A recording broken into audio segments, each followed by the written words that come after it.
আল্লাহ রাব্বুল আলামিন বলেন, আমার কাছে কোন বান্দা সম্মানিত তোরা জেনে নে বান্দা। আল্লাহ রাব্বুল আলামিন বলছেন, ইন্না খালাকনাকুম মিন যাকারিন ওয়া উনসা وجعلناكم شعوبا وقبائل لتعارفوا إن أكرمكم عند الله أتقاكم জোরে বলুন আল্লাহু আকবার। আমি তোমাদেরকে এক পুরুষ এবং এক নারী থেকে, এক নর এবং নারী থেকে সৃষ্টি করেছি।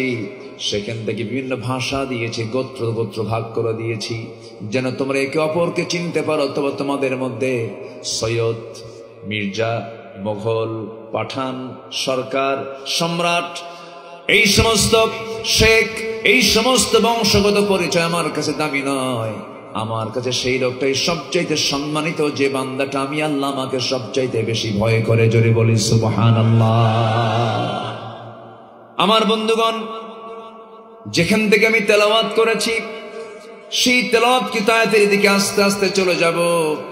দুনিয়া সাজিয়ে আমরা আখিরাতকে আমরা সুন্দর করে প্রস্তুতি নিয়ে ফেলবো। আখিরাতের দুনিয়া যার সুন্দর সাজানো হয়ে যাবে, আখিরাত তার জন্য মহা বড় নিয়ামতে সে ধন্য হয়ে যাবে, জান্নাত সে পেয়ে যাবে। আখিরাতের প্রস্তুতির জন্য দুনিয়ার জীবনে আমরা 15টা কাজ দিয়ে আমরা আমাদের জীবনটাকে সাজিয়ে নেব। কয়টা কাজ দিয়ে বলেন?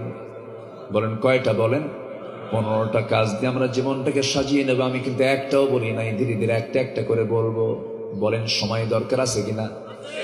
আমাকে সময় দিচ্ছেন তো? আমার বন্ধুগণ, আল্লাহ রাব্বুল আলামিন বলেন, ইন্নামাল মুমিনুনা আল্লাযীনা আমানু বিল্লাহি ওয়া রাসূলিহি সুম্মা লাম ইয়ারতাবু ওয়া জাহাদু বিআমওয়ালিহিম ওয়া আনফুসিহিম ফি সাবিলিল্লাহ وجاهدوا بأموالهم وأنفسهم في سبيل الله أولئك هم الصادقون জোরে বলুন আল্লাহু আকবার।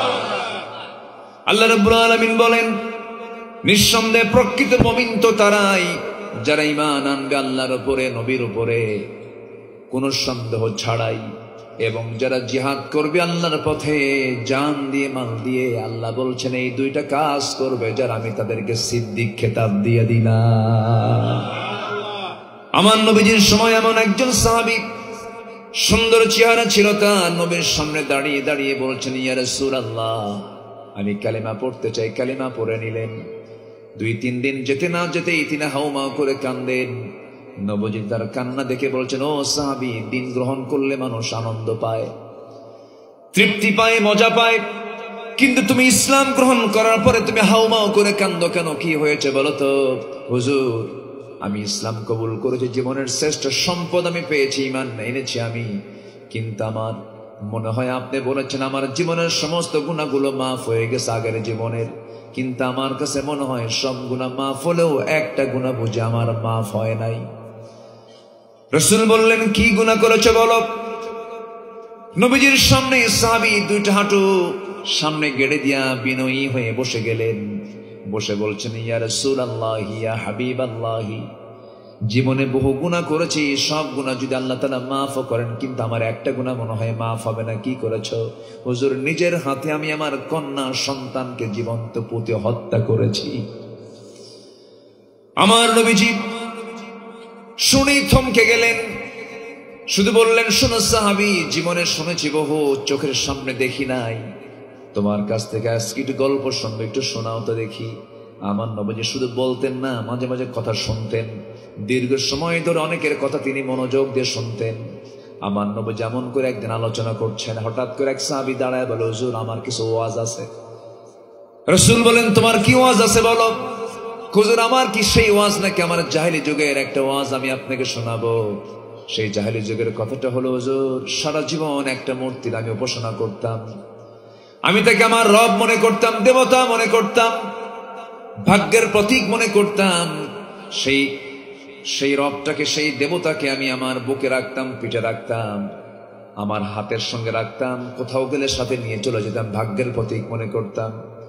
হঠাৎ একদিন লম্বা সফরে বের হয়েছি, হঠাৎ শৌচকার্যের প্রয়োজন হলো, হাজতের প্রয়োজন হলো। করলাম কি,